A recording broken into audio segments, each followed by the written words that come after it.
What's going on YouTube? Welcome back to LTH, and in this video I'm going to teach you how to set up a game panel or game server manager called Pterodactyl in one command. So here when you log in, you'll have a list of your game servers. If you click on them, you'll be able to command or interact with the command line, all the analytics and stats about your server like utilization.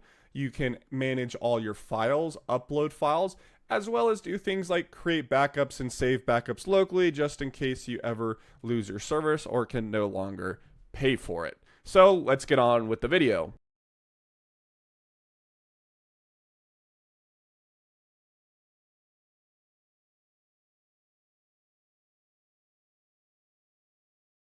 Here we do have a series on how to set up a Homelab from start to finish. If you would like to learn how to do that, this video is standalone otherwise. Don't forget, all our videos have step-by-step instructions with copyable commands, which can be found down below in the description. Now, getting started here, we can see that we've created a virtual machine within our Proxmox environment. Make sure you over-allocate this space, specifically your memory and your RAM, because not only will your panel share this memory, but so will every game server that you create within your panel. The next thing we're going to do is go over to their GitHub for Pterodactyl installer, which will be linked on our website in the description. And we're going to scroll all the way down after installing our Ubuntu Linux on our virtual machine and grab our copyable command. So I'm going to SSH into that virtual machine that I created. And so I'm going to do SSH at the username, at the IP address. Just like that. Type the password and then perform the command sudo su, just like that, and that is going to ask for our password one more time and then paste that command in. And so for our case, we want to install Wings and the game panel, so we're going to pick option number 2 and continue. And then if things are left in brackets, this is the default. And so you can click enter for the name of the database. The database username can be the same. And then you're going to want to create and set a password for that. And then you need to assign a time zone. So if I do control left click, go to their site, pick the continent that you are in or the region of the world, and find your area code just like that. And paste it in. And then you need to provide an email address. This is specifically important if you are making this publicly accessible. This will be internal to our home network, but it's still required. And then the username for the initial account, I'm going to name them admin. And this is what you will use to log in, just to be aware. The first name, so you'll type your first name, your last name, and then the password you would like to use for your account. And then if you are using a fully qualified domain name and setting up SSL with Let's Encrypt, you would put that here. But because this is internal and we're using it at home within our lab for our family and friends, we're just going to put the IP address of our virtual machine where we are installing the Pterodactyl panel. And then we do not need to configure the firewall, but you could do this once again if it's publicly facing. And then just check over all your settings to ensure they are correct. And if they are, type the letter Y, click enter, and it will install this base configuration. So go ahead and pause this video until your installation is waiting in the command prompt, and we will continue. Okay, and then you should land on a command prompt like this. Send anonymous data. We're going to type no, and then let the installation continue. So once again, pause the video till this part is done, and then unpause. All right, so we should be prompted with a screen like this, and then your panel should be accessible from this IP address. It will not work from within the command prompt because it's looking for HTTPS normally. So you can just go to your browser and paste it in and log in just like so with that username and password you created. And we are in.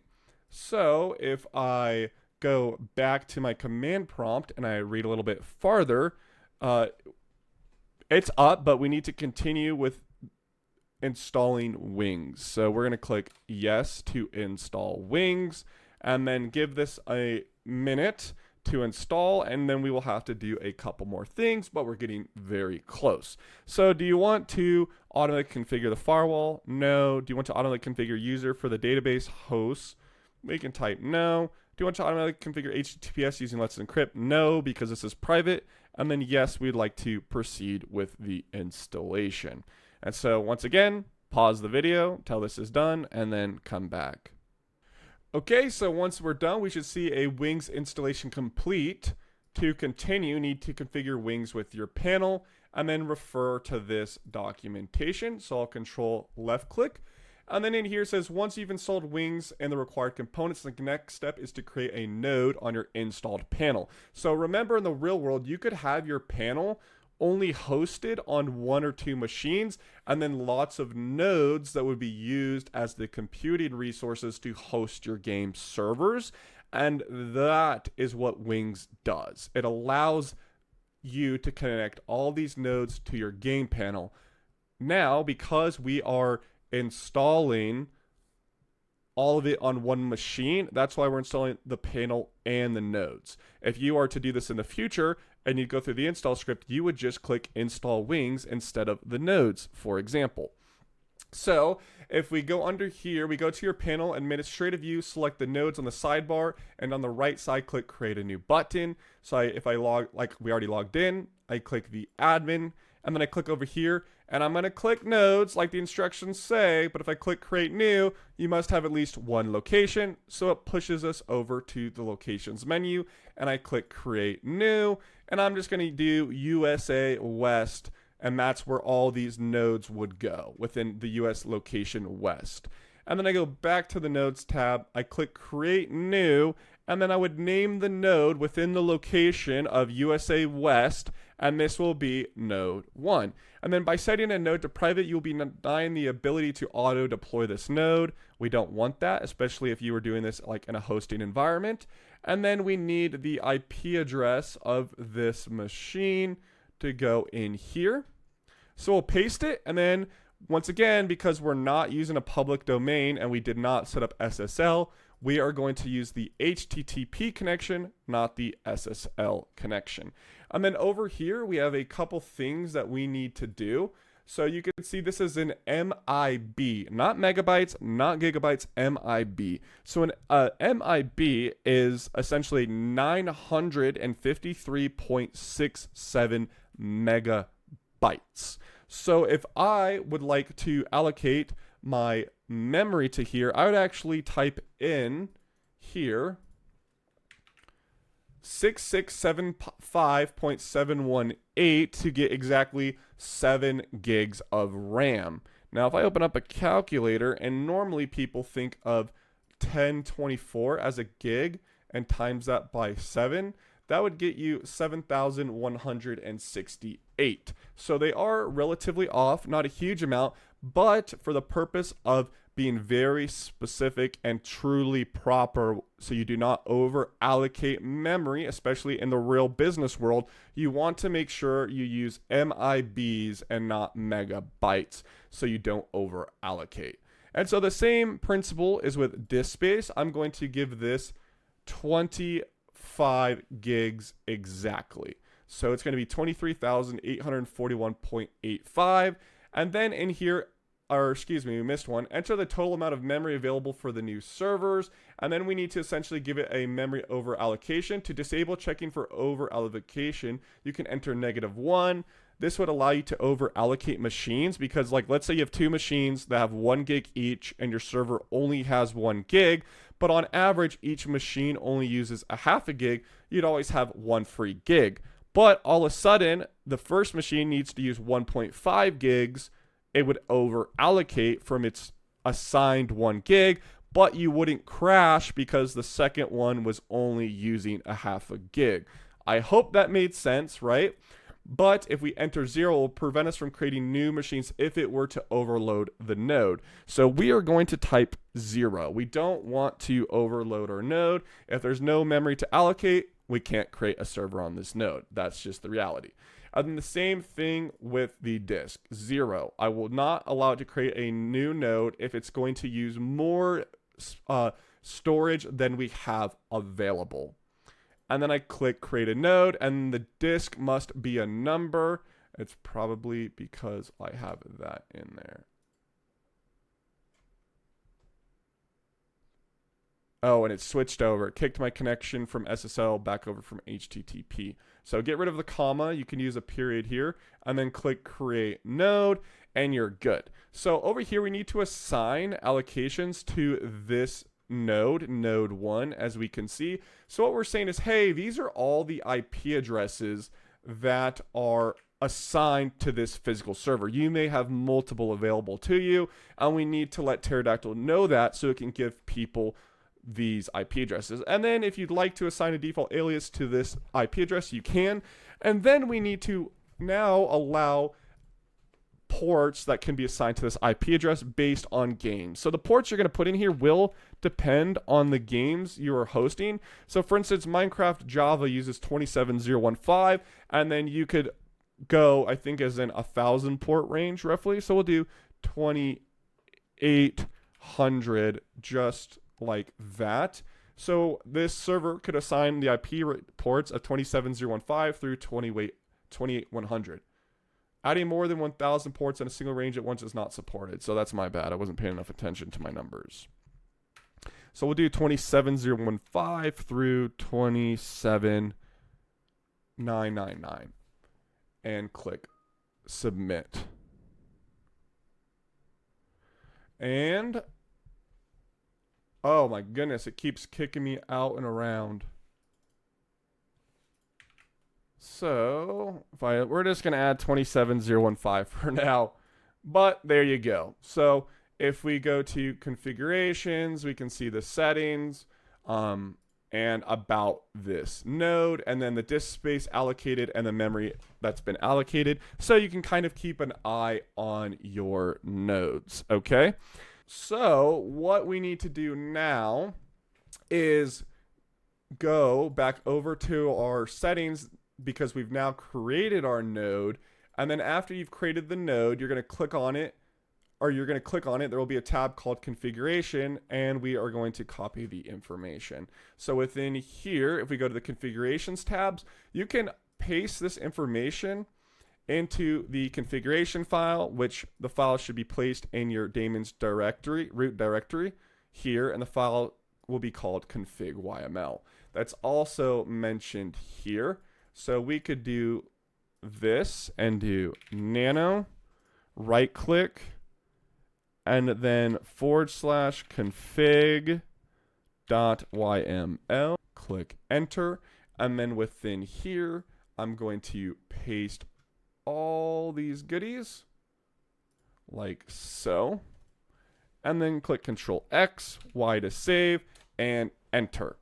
And now that the wings has been configured, so the next thing we need to do is start wings, just ensure that it is running. I'll go in here, I'll do that, and we can see it's running. I have no errors. It's just running in debug mode, checked everything, everything's working, but there's no actual error message. So I'll click Control C, and then I can start running this in the background. So in order to run this in the background, I need to go to this file right here, and then do /wings services. Whoops, I forgot to add nano to the beginning. And then in here, we can see that there is some information, and we're just going to verify that against there, and it looks like it did install correctly. So I can just then run the commands to reload wings. And then in here, type restart wings, and it's been daemonized. And we are good. So the next thing that we can do is go over to our servers tabs, click create a new server, name the server. So we'll do Minecraft, server description, that's up to you. Server owner will be the email address. So we set ours up as learn to Homelab test. It's going to be on node 1. The default allocation will be this IP address. And then the total number of databases a user is allowed to create. This is up to you. Maybe the game server needs it. You need to research your game server and see if it requires a database. The total number of allocations a user is allowed to create for this server, we'll do 1. And then we will allow them to create 1 backup of this server. And then if you do not want to limit CPU usage, we're going to leave it at 0. But to determine a value, take the number of threads and multiply it by 100, for example. On a quad-core system without hyper-threading, 4 times 100 would equal 400. I hope that makes sense. And then we can go down to memory. The maximum amount of memory that is allowed, setting this to 0 will allow unlimited memory. For the purpose of this video, we're going to keep it at 0. And then the server will not be allowed to boot if it is using more than this amount of space. If the server goes over the limit, it will be stopped and locked until enough space is available. Set to 0 to allow unlimited disk space. So remember, getting back to what we were talking about earlier, you would need to make sure this is very specific in MIBs to not over allocate, right? Depending on how many servers you want to have on this machine, especially in a production environment.